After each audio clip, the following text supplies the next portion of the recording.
that is when everything is obsolete around me.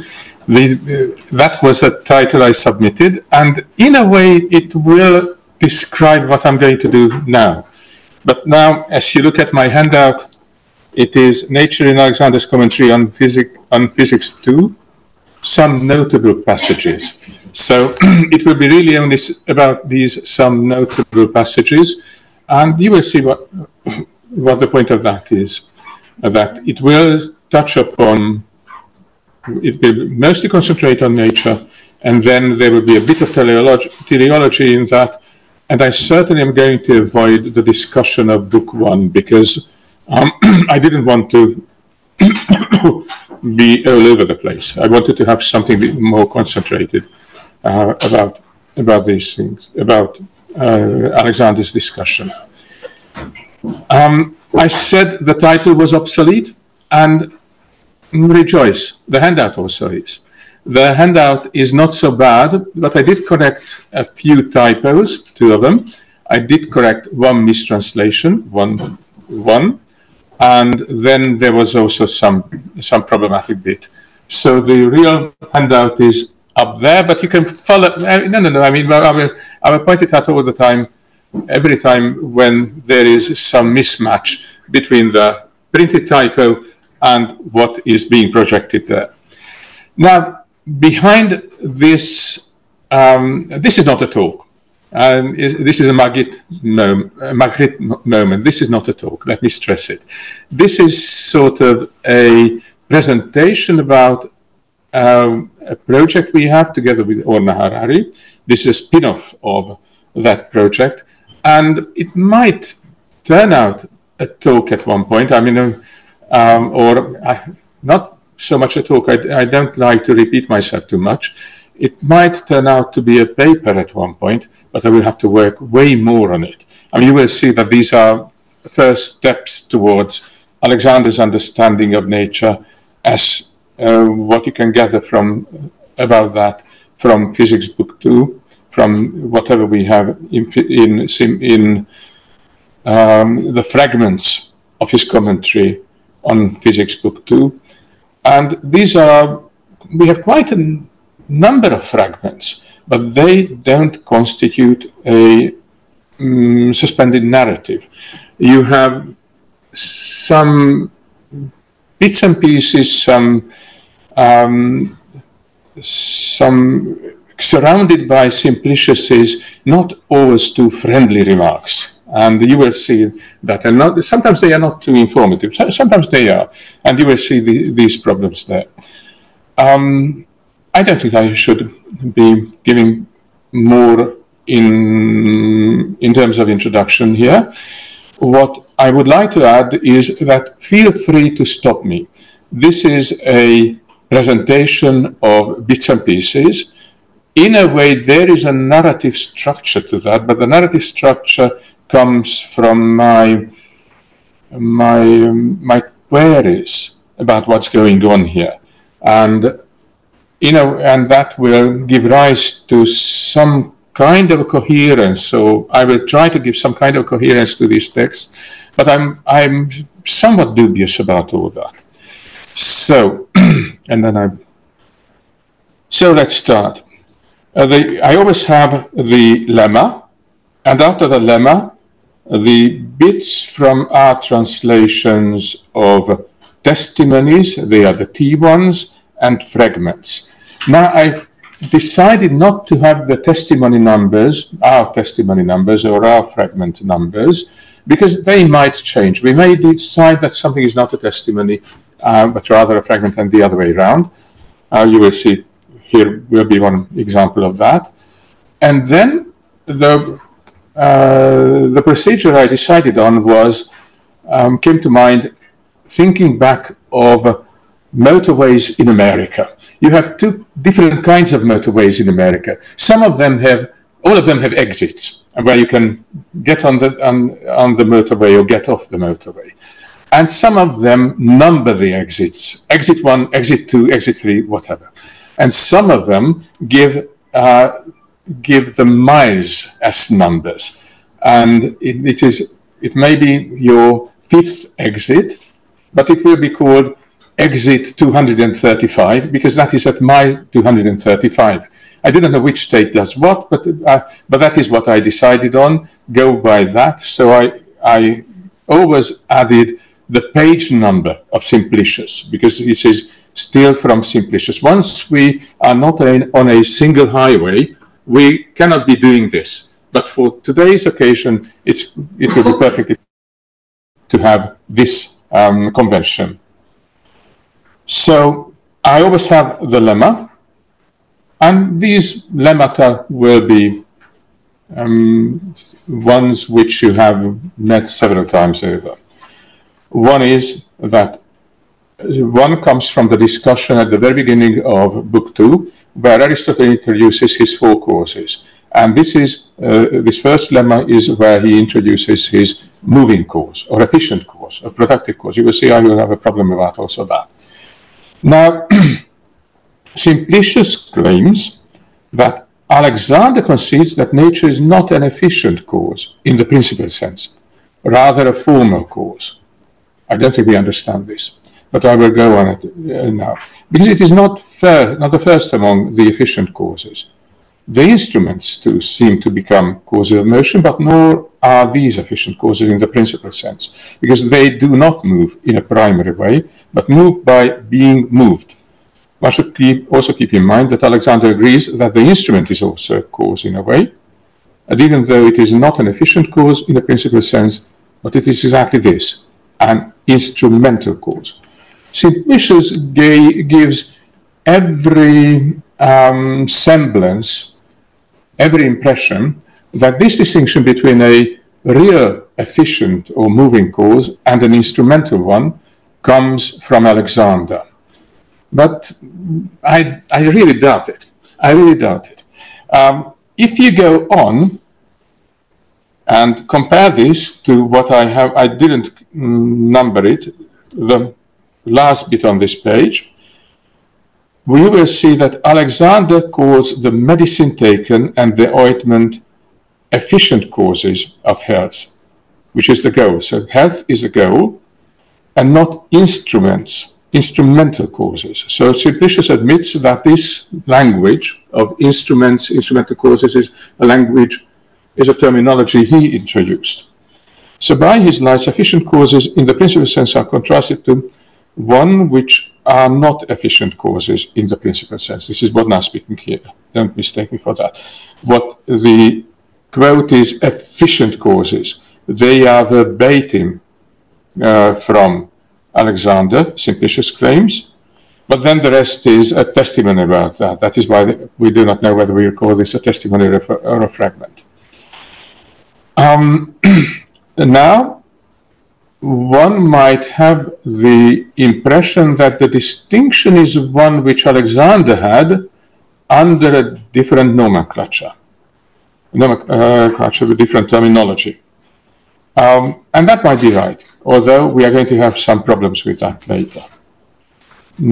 As we turn to T317, what we see is that this is again introduced, and the claim is, which I made in bold, the claim of Simplicius about Alexander, nature, both the whole nature and the particular one, are also such, so they are not primary efficient causes, as Alexander also agrees, rightly objecting that the productive cause in the principal sense has to be separate and detached. So we have several problems here now, if you look at everything what we have on this page. Nature is not an efficient cause, but much rather a formal one we hear. And even if Alexander will call things which are in the position of providing tasks as an instrument, even if he is willing to call them efficient causes, they are restricted efficient causes, not the principal ones. Then Simplicius also added in very much around Alexander that Alexander may also make this claim about the whole nature and the particular ones. Now, as far as this is about the particular natures, we very well understand this. If we go back to the lemma here, the lemma says that the father is the efficient cause from which the change starts, and the father certainly is not the nature of the offspring, which is changed, where the change is effected by the father. But that doesn't mean that the father wouldn't have the same nature as the offspring. So if one reads the lemma, Aristotle's lemma, sort of distributively, one would get first this distinction, that you may have the same nature in the role as efficient cause, but not in the entity which is generated by that nature. And then that entity, the nature of that entity is only an instrumental cause, even in generation, because somehow it gets into the embryo and then it will grow into a mature specimen of that animal species, be that human or animal. We can very well understand that, and we may have thoughts that what Simplicius is doing here is using the other example in the text, that is the one deliberating, which can be and should be much closer to his Neoplatonic predilections, finding a cause which is completely of a different stature behind an efficient cause, and claiming that that cause, which did the deliberation on the cosmic level, some kind of cosmic intellect, is the real cause, the real efficient or productive cause, and whenever you have nature in the Neoplatonic mode, that is dependent on the activity of this intellect. So far, so good, but the picture will be even more complicated, as I will claim. Now I turn to my page 2, and what you see on my page 2 is Aristotle's discussion of spontaneity and chance, and claiming that in any causal structure, when you have spontaneity and chance as a cause, these are just accidental causes, and there are always such cases where the per se, the kathauta causes are active, and these should be, and this is the rather large claim Alexander makes here, these should have preponderance over those cases where you have spontaneity and chance. But first, let me run, before the large claim, I would just jump to the bottom of this page, which is F355, which spells out what we have in Aristotle in general terms. In any case where we have spontaneity and chance as a cause, we can have other cases which have the same effect, but where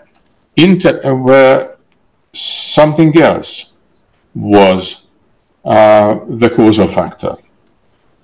And in these cases, it is nature and intellect. Simplicius claims, Alexander, this is a quote, so Alexander claims here. So far, so good, because this is still a claim distributively about the activity of the intellect, be that human intellects, for example, or the activity of nature, be that the nature of the father, which we have just seen that it can be a cause, an efficient cause in the primary sense. But if you turn back a page and go back to, turn back a page in Simplicius, not on your handout, apologies. So if you turn back a page in Simplicius and go back to F354, what you see is Alexander's absolutely large claim that the first causes are productive of the first things among causes. This is what he claims against those who would want chance or spontaneity as causes of the world, of the universe.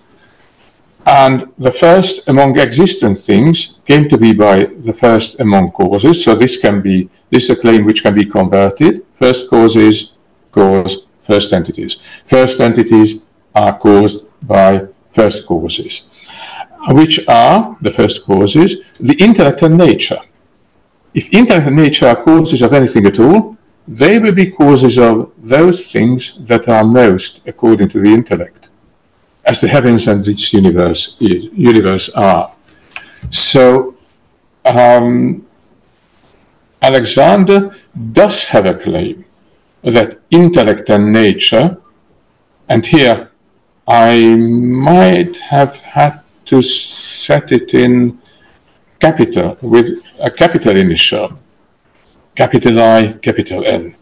These are the causes of the heavens and the universe.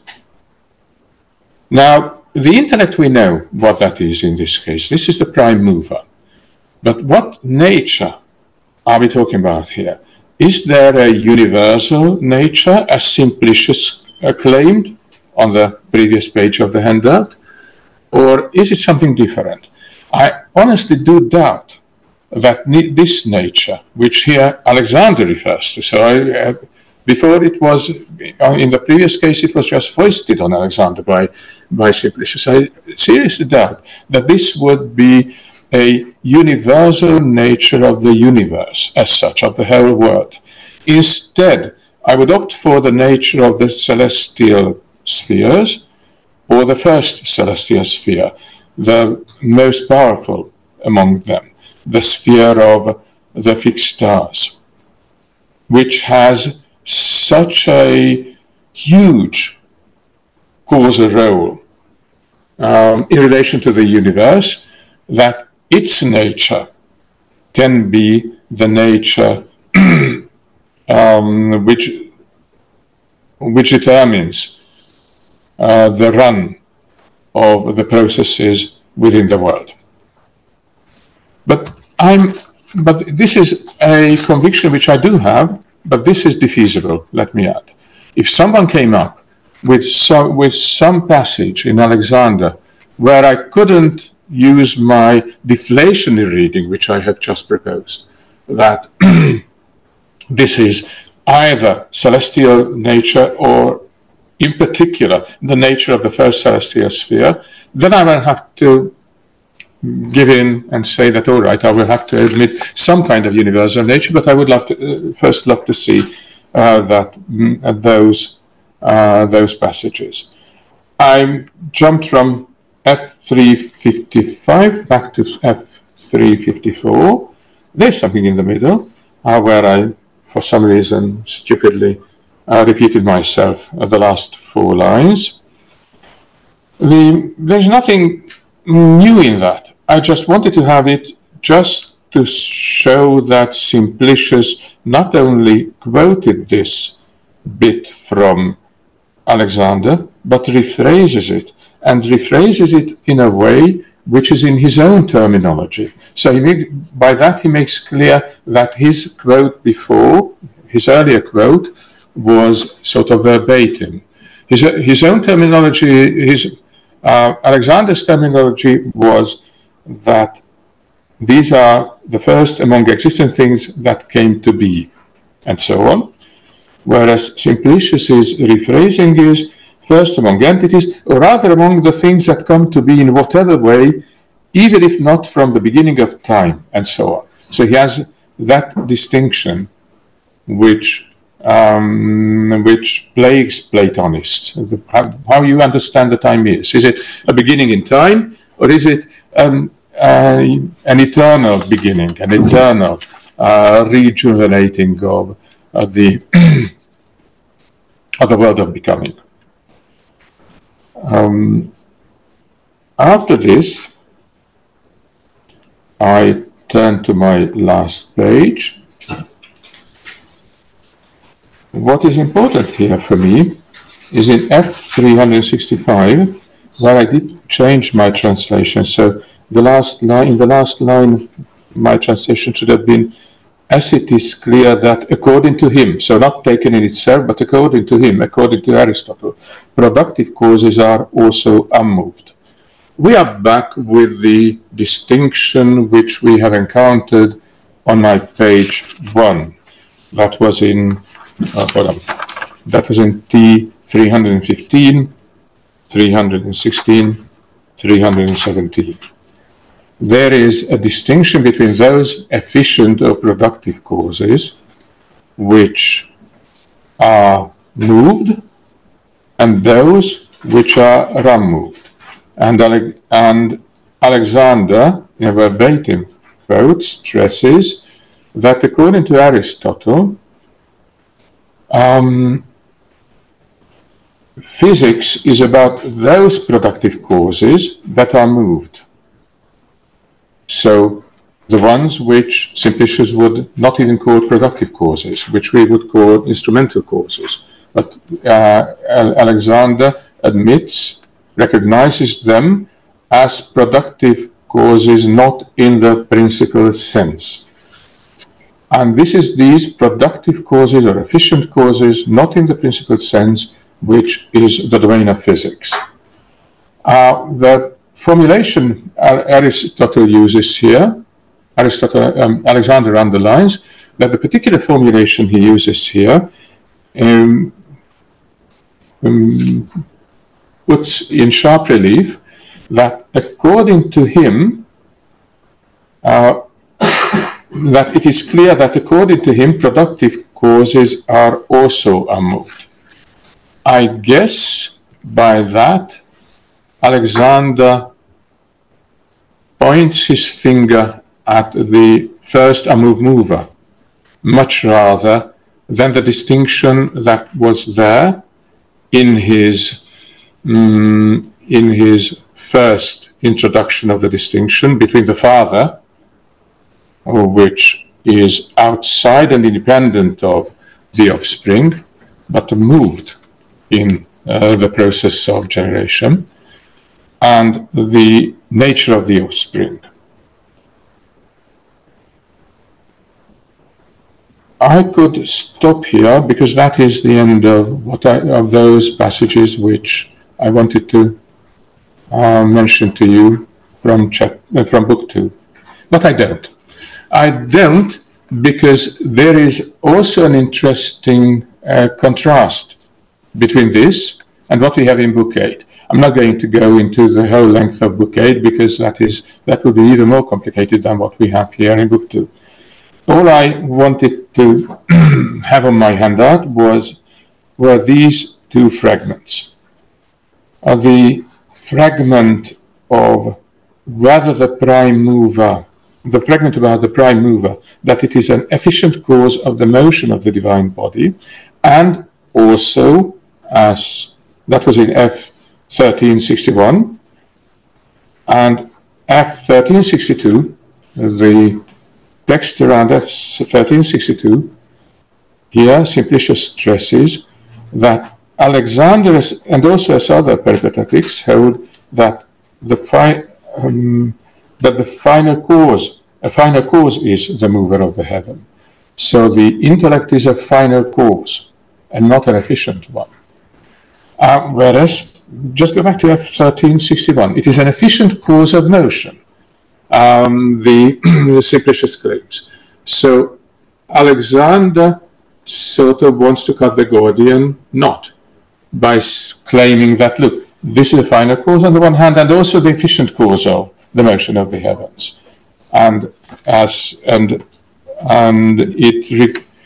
it abides by the requirement that it should be separate, independent, a separate independent entity from the motion it caused. Indeed, the most separate and independent entity that can be. Simplicius is not satisfied.